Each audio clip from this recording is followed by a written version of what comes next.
السلام عليكم ورحمة الله وبركاته.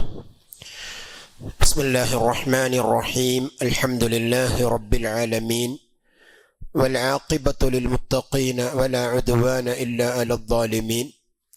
أصلي وأسلم على أشرف الأنبياء والمرسلين نبينا محمد وعلى آله وصحبه أجمعين. أما بعد، يا أيها الذين آمنوا اتقوا الله حق تقاته ولا تموتن إلا وأنتم مسلمون. അള്ളാഹുവെ സൂക്ഷിക്കണമെന്ന് എന്നെയും നിങ്ങളെയും ഉണർത്തുകയാണ്, ഉപദേശിക്കുകയാണ്. പ്രിയപ്പെട്ടവരെ, പരിശുദ്ധവും പരിഭാവനവുമായ റമളാൻ അതിൻ്റെ ദിനരാവുകൾ ഇങ്ങനെ കൊഴിഞ്ഞുപോയിക്കൊണ്ടിരിക്കുകയാണ്. ആ ദിനരാവുകളെ എങ്ങനെയൊക്കെ ധന്യമാക്കാം, ആ രീതിയിലൊക്കെ അള്ളാഹുവിൻ്റെ കൽപ്പന പ്രകാരം മലായിക്കത്തുകൾ യാ ബാഇയൽ ഖൈരി അഖ്ബിൽ വയാ ബാഇയൽ ശർരി അഖ്സിർ എന്ന് ഒരു മുനാദിയെ അല്ലാഹു തആല പ്രത്യേകം വെച്ച് വിളിച്ചു പറഞ്ഞ് നമ്മെ അലർട്ടാക്കിക്കൊണ്ടിരിക്കുകയാണ്. നന്മ ചെയ്യുന്നവരെ, നന്മകൾ ചെയ്ത് മുന്നോട്ട് വരണേ. ഇതിലും നല്ലൊരു ഓഫർ, ഇതിലും നല്ലൊരു ഓപ്പർച്യൂണിറ്റി നിങ്ങൾക്ക് വേറെ കിട്ടാനില്ല. ഉപയോഗപ്പെടുത്തണേ. തിന്മ ചെയ്യുന്നവരെ ഒന്ന് ചുരുക്കണേ, ഒന്ന് ഒഴിവാക്കണേ, മാറി നിൽക്കണേ, നഷ്ടപ്പെടുത്തരുതേ നന്മകളെ എന്നൊക്കെയുള്ള ഉപദേശങ്ങളും ഉണർത്തലുകളും റബ്ബിന്റെ ഭാഗത്തു നിന്ന് അങ്ങനെ സ്വർഗത്തിന്റെ വാതിലുകൾ തുറക്കപ്പെട്ട് നരകത്തിന്റെ വാതിലുകൾ കൊട്ടിയടക്കപ്പെട്ട് ഇങ്ങനെ ഒരു വിശ്വാസിയെ ധന്യമാക്കാൻ എന്തെല്ലാം വേണ്ടുന്നതൊക്കെ റബ്ബ് ഒരുക്കുന്നു.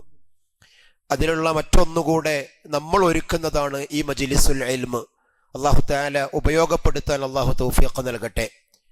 ക്ഷമയുടെ സൗന്ദര്യം എന്നതാണ് ഇന്ന് ചർച്ച ചെയ്യേണ്ട വിഷയം. ക്ഷമ അതൊരു മഹത്തായ ഗുണമാണ്. ക്ഷമയെക്കുറിച്ച് നമ്മളൊക്കെ സാധാരണ പറയാറുണ്ട്, അത് ഈമാന്റെ പാതിയാണ്, ഈമാനിന്റെ ഭാഗമാണ് എന്നൊക്കെ. അല്ലാഹ് പറയാം, വലനബ്ലുവന്നകും ബിശൈഇൻ മിനൽ ഖൗഫി വൽ ജൂഇ വനഖസിൻ മിനൽ അംവാലി വൽ അൻഫുസ് ونقسم من الأموال والأنفس والثمرات وبشر الصابرين الذين إذا أصابتهم مصيبة قالوا إنا لله وإنا إليه راجعون. നാം പരീക്ഷിക്കുക തന്നെ ചെയ്യുന്ന അല്ലാഹ് പറയുന്നത്, മനുഷ്യരെ നാം പരീക്ഷിക്കും. അത് ദാരിദ്ര്യം കൊണ്ടുണ്ടാകും, അത് കായ്ക്കനികളെ കൊണ്ടുള്ള നഷ്ടങ്ങളെ കൊണ്ട്, സാമ്പത്തിക നഷ്ടം കൊണ്ട്, ശാരീരിക നഷ്ടം കൊണ്ട്, പ്രയാസങ്ങളെ കൊണ്ട്, വിവിധ ഇനത്തിൽ അള്ളാഹ് നമ്മെ പരീക്ഷിക്കുമെന്ന് അള്ളാഹ് പറയാ. ഉറപ്പായിട്ടും പറയാം. ഇപ്പൊ അറബി അറിയുന്ന അല്ലെങ്കിൽ പഠിക്കുന്ന വിദ്യാർത്ഥികൾക്കൊക്കെ പറയാം, ഒരു ഭാഗത്ത് തഅ്കീദിന്റെ ലാമ്, മറ്റൊന്ന് സഖീലത്തിന്റെ നൂന്, ഇത് രണ്ടും ഇട്ട് ഉറപ്പിച്ചിട്ടാ പറയുന്നത്, നാം നിങ്ങളെ പരീക്ഷിക്കുക തന്നെ ചെയ്യും. ഉറപ്പിച്ചു പറയാണ്ടാകും. അതെന്തിനാ? വബശ്ശിരി സ്വാബിരീൻ, അള്ളാഹ്ക്കൊന്ന് കടഞ്ഞെടുക്കാനുണ്ട്. അള്ളാഹുത്തിക്ക് നിങ്ങളുടെ വിശ്വാസികളിൽ നിന്ന് ഒന്ന് കടഞ്ഞെടുത്ത് പരീക്ഷിക്കാനുണ്ട്. ആരാണ് ക്ഷമ കൈക്കൊള്ളുന്നവൻ? ആരാണ് സഹിഷ്ണുതയുള്ളവൻ? ആർക്കാണ് സഹനമുള്ളത്? പ്രശ്നങ്ങൾ അഭിമുഖീകരിക്കാൻ ആർക്കാണ് കഴിയുന്നത്? ഈ ബലാഉകളിൽ നിന്ന്, ഈ പരീക്ഷണങ്ങളിൽ വിജയിക്കുന്നവൻ ആര്? വബശ്ശിരി സ്വാബിരീൻ. എന്നിട്ട് അല്ലാഹു തആലാക്ക് അവർക്ക് സന്തോഷ വാർത്ത അറിയിക്കാനുണ്ട്. അയ്യുബശ്ശിറുഹും ബിൽ ജന്ന, സ്വർഗം കൊണ്ടാണ് സന്തോഷ വാർത്ത അറിയിക്കാനുള്ളത്. അല്ലദീന ഇദാ അസാബത്തുഹും മുസീബ, അവരുടെ ജീവിതത്തിൽ അവർക്ക് എന്ത് മുസീബത്ത് വന്നാലും, അത് നേരത്തെ പറഞ്ഞ ഏത് നഷ്ടം കൊണ്ടാകാം. പിഞ്ചോമന, ഇപ്പൊ 4 ദിവസം മുമ്പ് എൻ്റെ പ്രിയപ്പെട്ട ഒരു സുഹൃത്തിന്റെ പൊന്നുമോള്, കൊച്ചുകുട്ടിയാണ്, മരണപ്പെട്ടു. ഇപ്പോഴും കാരണമൊന്നും വ്യക്തമായിട്ടില്ല. മാധ്യമങ്ങളൊക്കെ എഴുതിയത് ഫ്രിഡ്ജിൽ വെച്ച പഴകിയ ഭക്ഷണം കഴിച്ചതുകൊണ്ടാണെന്ന്. അതൊന്നുമല്ല എന്നുള്ളതാണ്. എന്തോ ഒരു പോയിസൺ ആണ്. ഏതായാലും അതിന്റെ അന്വേഷണം, ഞാൻ പറഞ്ഞു വന്നത്, പ്രതീക്ഷിക്കാത്ത, വളരെ അപ്രതീക്ഷിതമായി വരുന്ന ധാരാളം പരീക്ഷണങ്ങൾ ഉണ്ടാകും. അത് സാമ്പത്തിക നഷ്ടം കൊണ്ടും ശാരീരിക നഷ്ടം കൊണ്ടും ജീവിതത്തിന്റെ എല്ലാമായിരുന്ന ഉപ്പയോ ഉമ്മയോ ഭർത്താവോ ഭാര്യയോ മക്കളോ ഒക്കെ നഷ്ടപ്പെടുന്നത് കൊണ്ടൊക്കെ ആകാം. അവിടെയൊക്കെ ഉടനെ വേണ്ടത് ക്ഷമയാണ്. അല്ലദീന ഇദാ അസാബത്തുഹും മുസീബ, അവർക്ക് എന്ത് മുസീബത്ത് വന്നാലും ഖാലു, അവരൊക്കെ പറയുന്ന ഒരു പ്രഖ്യാപനമുണ്ട്. അതിനാണ് സൗന്ദര്യം. ഇന്നാ ലില്ലാഹി വ ഇന്നാ ഇലൈഹി റാജിഊൻ. എല്ലാം റബ്ബിൽ നിന്നുള്ളതാണ്, എല്ലാം റബ്ബിലേക്ക് തന്നെ മടക്കപ്പെടുന്നതാണ്. പിഞ്ചുമോന് മുത്തുനബിന്റെ മടിയിൽ ഇങ്ങനെ കിടക്കുന്ന, മഹാനായ റസൂലുള്ളാന്റെ മടിയിൽ കിടക്കുന്ന ഇബ്രാഹിം എന്ന കുട്ടി, ആ കുട്ടിയെ നോക്കിക്കൊണ്ട് റസൂലുള്ള പറയുന്നുണ്ട്, നിന്റെ വേർപാടിൽ ഈ ഉപ്പാക്ക് വലിയ വേദനയുണ്ട് മോനെ. ഇന്ന ലില്ലാഹി മാ അഖദ്, അള്ളാഹ്ക്കുള്ളത് അള്ളാഹ് തിരിച്ചെടുത്തു, അള്ളാഹ് തന്നത് അള്ളാഹ് തിരിച്ചെടുത്തു. എല്ലാം റബ്ബിൽ നിന്നുള്ളതാണ്, എല്ലാം റബ്ബിലേക്ക് മടങ്ങിപ്പോകുന്നതാണ്. റബ്ബ് തന്നത് റബ്ബ് തിരിച്ചെടുക്കുകയാണ്. ചെറിയ കൊച്ചുമക്കളുടെ കുട്ടികളുടെ ആത്മാവിനെ പിടിക്കപ്പെട്ടിട്ട് മലക്കുൽ മൗത്ത് റബ്ബിന്റെ അടുക്കൽ എത്തുമ്പോ മലക്കിനോട് അള്ളാഹ് ചോദിക്കുമെന്നാണ്, നീ എന്റെ ഇന്നാലിന്ന കുട്ടിയുടെ ആത്മാവിനെ പിടിച്ചോ? അതെ. നീ എന്റെ അടിമയുടെ കരളിന്റെ കഷ്ണത്തെ പറിച്ചെടുത്തോ? നഅം യാ റബ്ബ്, നിന്റെ കൽപ്പനയല്ലേ, ഞാനത് കൃത്യമായി നിർവഹിച്ചിട്ടുണ്ട്. മാദാ ഖാല അബ്ദി, എന്താണ് എന്റെ അടിമ അന്നേരം പറഞ്ഞത്? റബ്ബേ, നിനക്കെതിരായിട്ടൊന്നും പറഞ്ഞില്ല.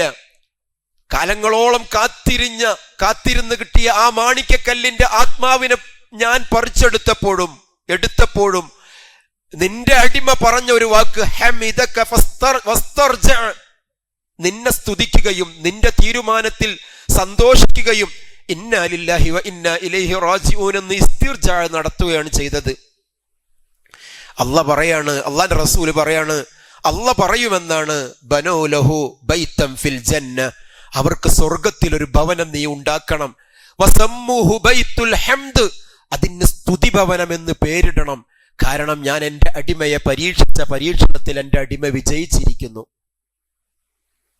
ഫറോക്കില് എൻ്റെ പ്രിയപ്പെട്ട മറ്റൊരു സുഹൃത്ത്, അദ്ദേഹത്തിന്റെ മകളും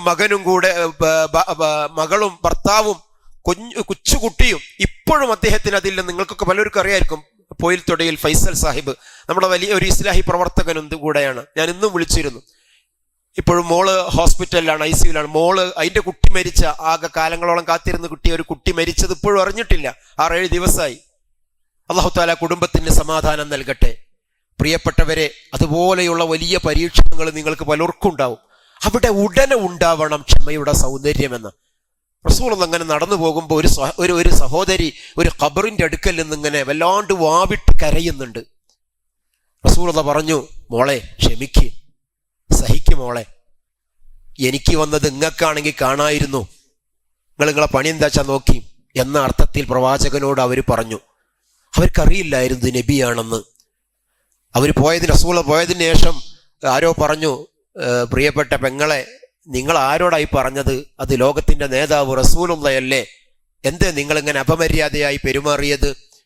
അവര് ഖേദം പ്രകടിപ്പിച്ച് കരഞ്ഞുകൊണ്ട് ഓടി മുത്തുനബിന്റെ വീട്ടിൽ വന്ന് പറയുന്നുണ്ട്, എനിക്കറിയില്ലായിരുന്നു അങ്ങ് പ്രവാചകനാണെന്ന്, അറിയാതെ പറ്റിപ്പോയതാണ്. റസൂലുള്ള അവരെ വിളിച്ചിട്ട് പറഞ്ഞത്, ഞാൻ നബിയാണെന്നുള്ളതല്ല മോളെ വിഷയം, അത് വിട്ടേക്ക്. ക്ഷമ വേണ്ടത് പ്രയാസം വന്ന, പ്രശ്നം വന്ന, പ്രതിസന്ധി വന്ന, പരീക്ഷണം വന്ന ഉടനെയാണ്. അവിടെ റബ്ബിന്റെ തീരുമാനത്തിൽ ക്ഷമിക്കാനും സഹിക്കാനും കഴിയണം. അതിന് വലിയ പ്രതിഫലമാണ്. വിശ്വാസിയുടെ കാര്യം മഹാ അത്ഭുതമാണ്. അള്ളാഹുവിന്റെ റസൂൽ പറയാ, ഇദാ അസബതുഹു സറാഅ ഫഹുവ സബർ ഫഹുവ ശക്കർ വഇദാ അസബതുഹു ളറാഅ ഫഹുവ സബർ. ഒരു സന്തോഷം വന്നാൽ അവൻ റബ്ബിനോട് നന്ദി കാണിക്കും. എന്ത് ബുദ്ധിമുട്ടും പ്രയാസവും പരീക്ഷണവും വന്നാലോ അവൻ ക്ഷമിക്കും. ഫകാന ഖൈറുൻ ലഹ്, അതവന് ഖൈറാണ്, അതവന് വലിയ ഉത്തമമാണ്. കാരണം അള്ളാഹു അത്രയും വലിയ പ്രതിഫലം ഒരുക്കി വെക്കുന്ന. പിഞ്ചു കുഞ്ഞുങ്ങള് മരിക്കുന്ന സമയത്തൊക്കെ അവരൊക്കെ ആ ഫിത്റത്തിൽ മരണപ്പെടുകയാണ്. നാളെ പരലോകത്ത് മാതാപിതാക്കൾക്ക് വേണ്ടി, ഷഫാഅത്തിന് വേണ്ടി അല്ലാഹു തആല കുടുംബത്തിൽ നിന്ന് ഒരു സ്വർഗാവകാശിയെ ഉണ്ടാക്കിയതായിരിക്കാം. പ്രിയപ്പെട്ട ഫൈസൽ എന്നോട് പറഞ്ഞത്, പലരും ഒന്ന് ആശ്വസിപ്പിച്ചു സുഹരി, അതിൽ ഒരാൾ എന്നോട് ഇങ്ങനെ പറഞ്ഞപ്പോൾ എനിക്ക് അതിലും വലിയൊരു സമാധാനം ഉണ്ടായില്ല. അത് വലിയൊരു സമാധാനമാണ്. വിശ്വാസിക്ക് അത് കിട്ടുള്ളൂ. അവിശ്വാസിക്ക് എന്താ? അവിശ്വാസിക്ക് ഒന്നുമില്ലല്ലോ, ഇവിടെയില്ല അവിടെയില്ല. എന്നാൽ വിശ്വാസിക്ക് ഇവിടെ ആ കരളിന്റെ കഷ്ണത്തെ റബ്ബ് പറിച്ചെടുത്ത് കൊണ്ടുപോവാണെങ്കിലും അതിനപ്പുറം വലിയ അനുഗ്രഹം ആ ക്ഷമയുടെ പാരിതോഷികമായി അള്ളാഹ് പരലോകത്ത് കൊടുക്കുമ്പോൾ അത് വിശ്വാസിക്ക് കിട്ടുന്ന ഏറ്റവും വലിയൊരു നേട്ടല്ലേ. അത് ഏത് പ്രശ്നത്തിലും അള്ളാന്റെ റസൂല് പഠിപ്പിച്ച ഒരു പ്രാർത്ഥന ഉണ്ട്. അല്ലാഹുമ്മ അജ്റുനി ഫീ മുസീബത്തി വഖ്ലുഫ് ലീ ഖൈറൻ മിൻഹാ. എന്തു പ്രശ്നവും പ്രതിസന്ധിയും വരുമ്പോഴും പ്രാർത്ഥിക്കണം നിങ്ങൾ, റബ്ബേ എനിക്ക് വന്ന ഈ പരീക്ഷണത്തിൽ ക്ഷമിക്കാനുള്ള കഴിവും അതിൽ നീ എനിക്ക് പ്രതിഫലവും നൽകണേ. വഖ്ലുഫ് ലീ ഖൈറൻ മിൻഹാ, ഇതിനേക്കാൾ ഖൈറായത് മറ്റൊന്ന് എനിക്ക് പകരം നൽകണേ. അത് ഈ ലോകത്താവാം പരലോകത്താവാം.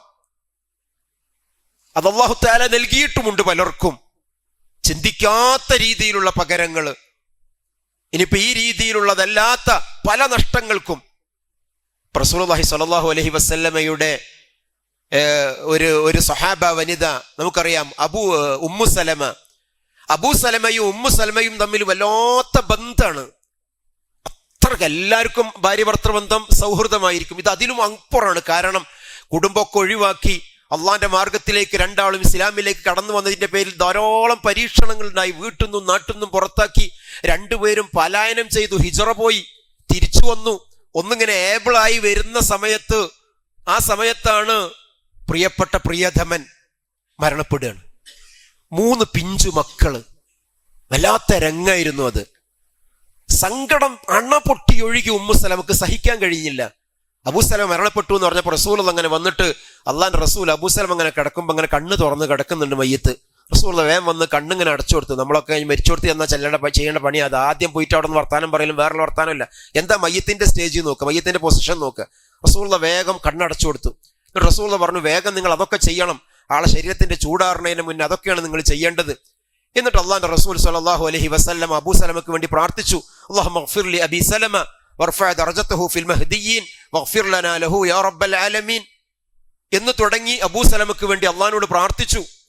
എന്നിട്ട് വീട്ടുകാരെ ഉപദേശിച്ചു. കാരണം വീട്ടുകാരൊക്കെ ഒച്ചപ്പാടും ബഹളമൊക്കെ ഉണ്ടാക്കുന്നുണ്ട്. അങ്ങനൊന്നും ചെയ്യരുത്, നിങ്ങൾ ക്ഷമിക്കണം, സഹിക്കണം, പ്രാർത്ഥിക്കണം.